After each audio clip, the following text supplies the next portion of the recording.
Hello, this is your Digi Daddy, and I'm here today to give you my updated EmperorGreymon Red Hybrid list for BT12. Here we go.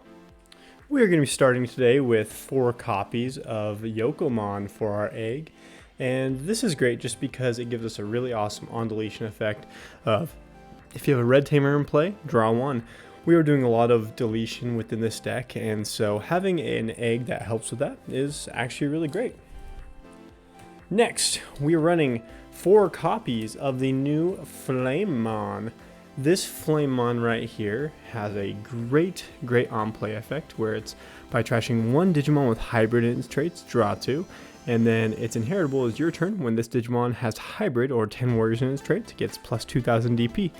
Like I said, we're trying to get a lot of guys into our trash, so this effect is actually really great for it. And we are also trying to get high numbers. So yeah, it's really good.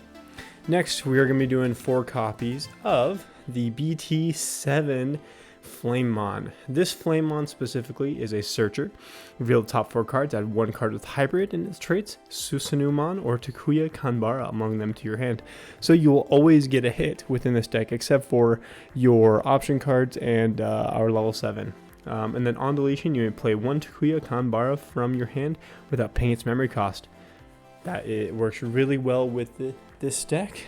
Next, we are doing 2 copies of the BT6 Flamemon and 2 copies of the BT4 Flamemon.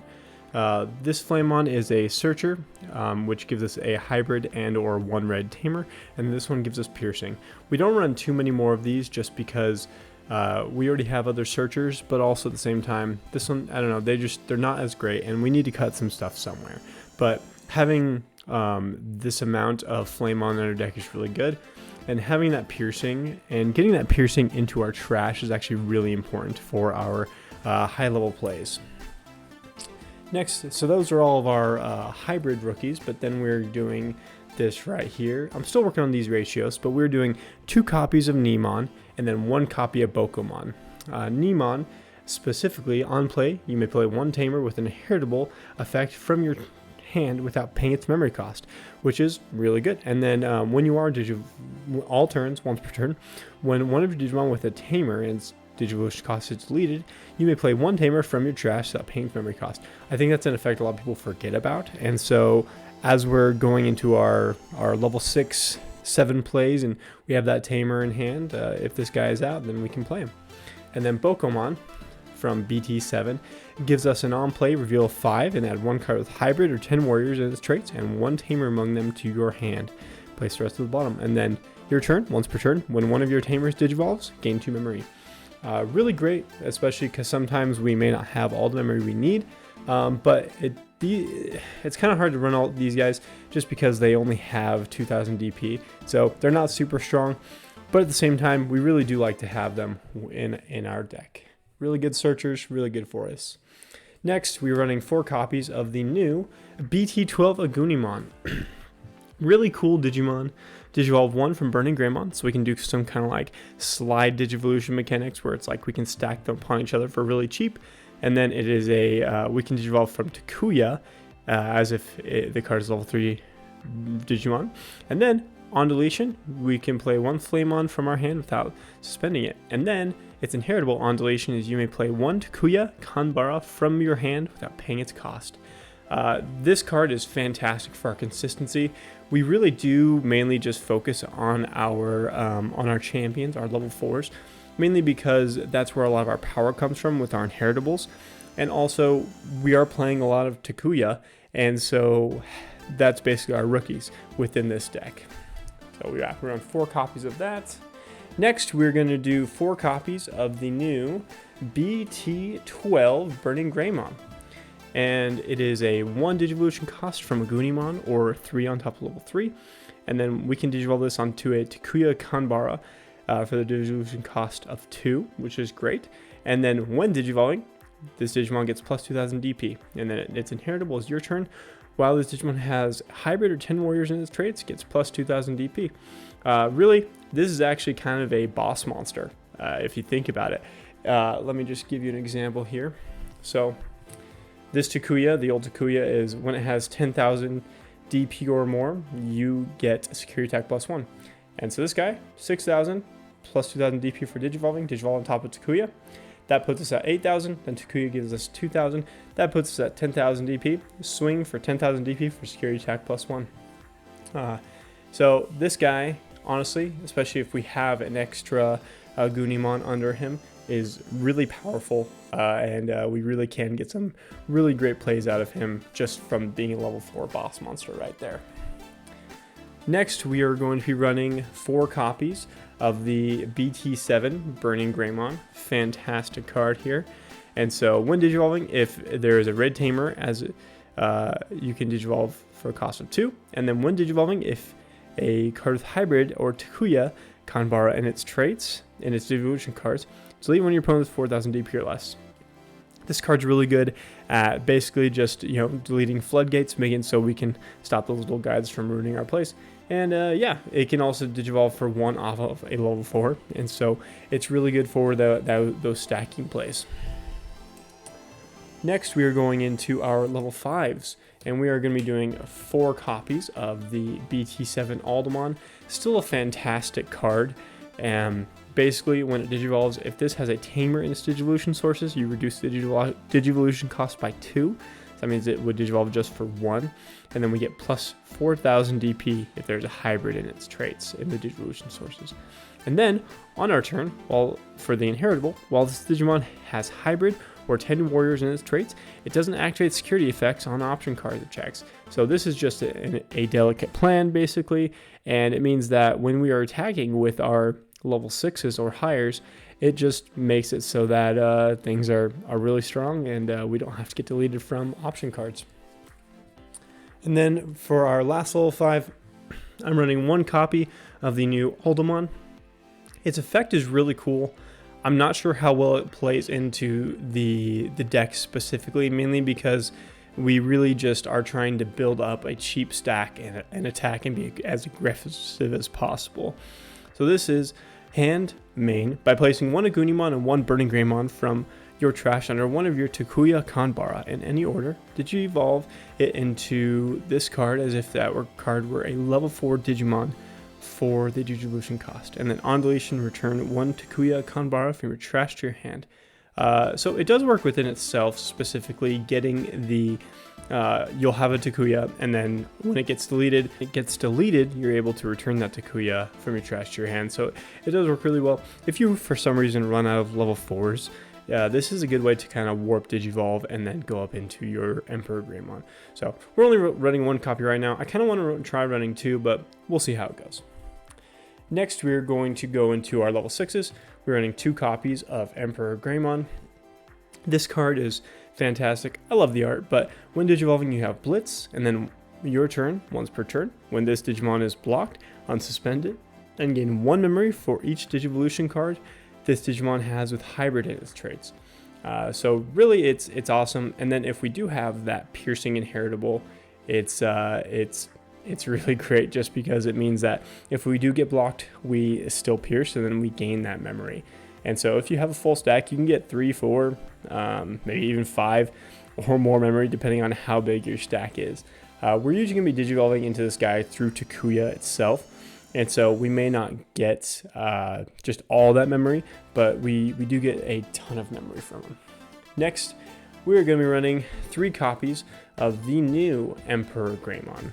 And this EmperorGreymon specifically is the new guy. He's from BT12, and it just gets security attack +1, and then when digivolving, delete 1 of your opponent's Digimon with 6,000 DP or less. Then if this Digimon has a red tamer card in its Digivolution cards, delete 1 of your opponent's Digimon with DP less than or equal to this Digimon's DP instead. And then on deletion, I can play a Takuya from your hand or trash without paying its cost.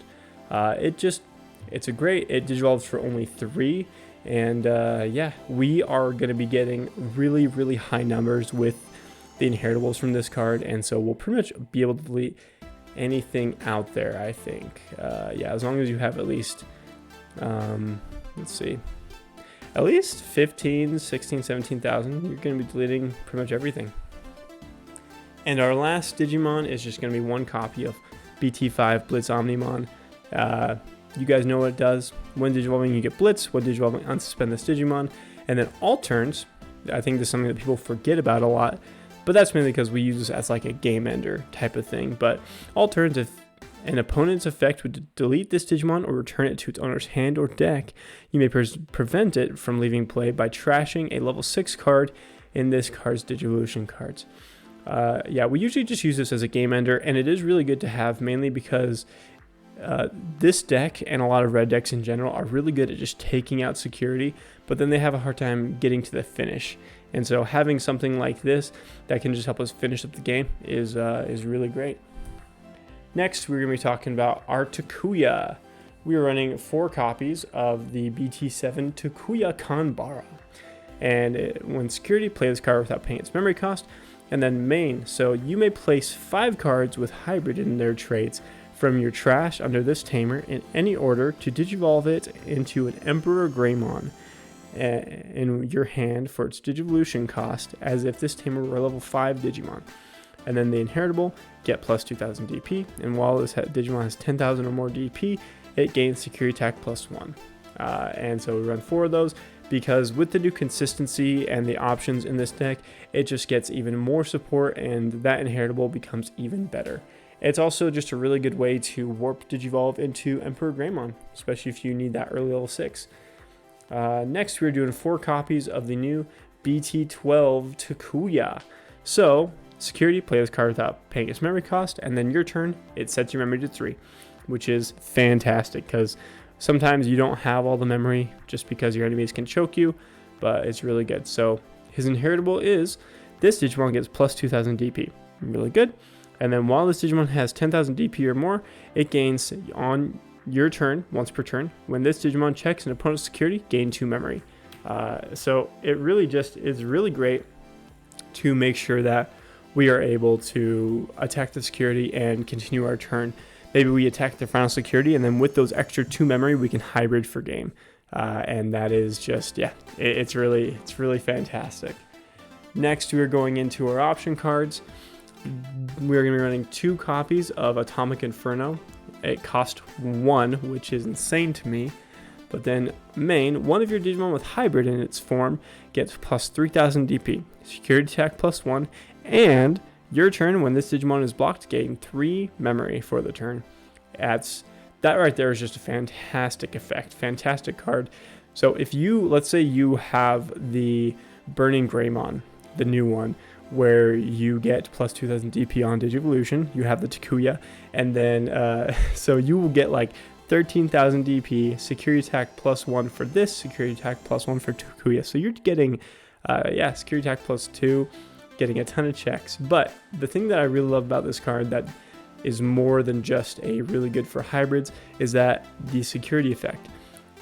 All your Digimon gain security attack plus 1 until the end of your next turn. That's really powerful. That's awesome. I do want to try and run 3 or 4 of them, just because you could get those really, really early strong plays. Especially if you do get blocked, gain those memory and just do a lot of really awesome stuff with it. But yeah, it's hard to find space in this deck, and also this is only the second version of this deck, and so I'm still playing around with it. And our last 2 option cards are 2 different ones here. I'm going to be doing 1 copy of High Speed Plugin D. Yes, the D. While you have a Tamer in play, you can use this card without meeting its color requirements. We'll most likely have Tamers in play. And for the turn, one of your Digimon gains jamming, which we may not need the jamming, but the next effect is what we really want is, and can't be blocked by your opponent's Digimon. That is fantastic. I love that effect. It won me a game during a regional one time, and yeah, it's really powerful, really strong. And then security, draw 1, and then add this card to your hand. I love this card. I would prefer running 2, but yeah, this deck is really tight because we just have so many things that we need within it to keep the consistency going. And then the last card is Pyro Dragons. Delete one of your opponent's Digimon with 6,000 DP or less. Then you may play one of your Digimon with, you may have one of your Digimon with hybrid in its traits, get plus 3,000 DP for the turn and attack a player with it. And so that's really good. So even if we do pass turn with the cost of it, we can still attack the player and possibly win. Maybe you do a combo where if you have this really crazy combo, you could do this. I mean, this is if you have at least 3 memory. So play this guy, give him plus 3,000, and then you play this guy to give it jamming, can't be blocked, and then you play this guy, and that's a really, really powerful combo, especially on your lower level guys, because you're giving them plus 6,000, which even with the Gunimon, I think you would have, let's see, 11,000, and security attack plus 1, and it can't be blocked and jamming. So it's a really powerful combo. I really like it. That's why I like running these 2 cards. I wish I could run more, but like I said, I'm still in testing, and so we'll see what happens with that. That is going to be my deck list for right now. So far, I've seen a lot of other people play Gravity Crush, which I'm also considering playing, but I'm going to run this deck for my locals this week and see how it goes. And then beyond that, I'm just really open to this deck. I really, really love this deck. I've loved this playstyle. I'm a classic red guy. Build the stacks, go big, burr, hurt the enemy. And yeah, so I really like it. As you can tell from my my mat, this was the first mat I ever bought, and I really, really like Red Hybrid. Frontier was my favorite show as a kid, and yeah, I'm really excited to test this out. If you have any suggestions or anything that you think could help improve this deck, anything I should take out or try, I would love your suggestions. This is a deck I'm going to play for a long time, mainly just because it is it's still doing some tops within Japan in their BT13 meta or EX4 meta, so I'm really excited for that. That it's a deck that is going to be around for a while, at least the next 6 months. But we'll see what happens after that. Again, I'm really excited for this set and this card. I'm going to locals tomorrow, and I will definitely give a report later this week. Thank you guys so much for watching, and I really appreciate it. Bye bye.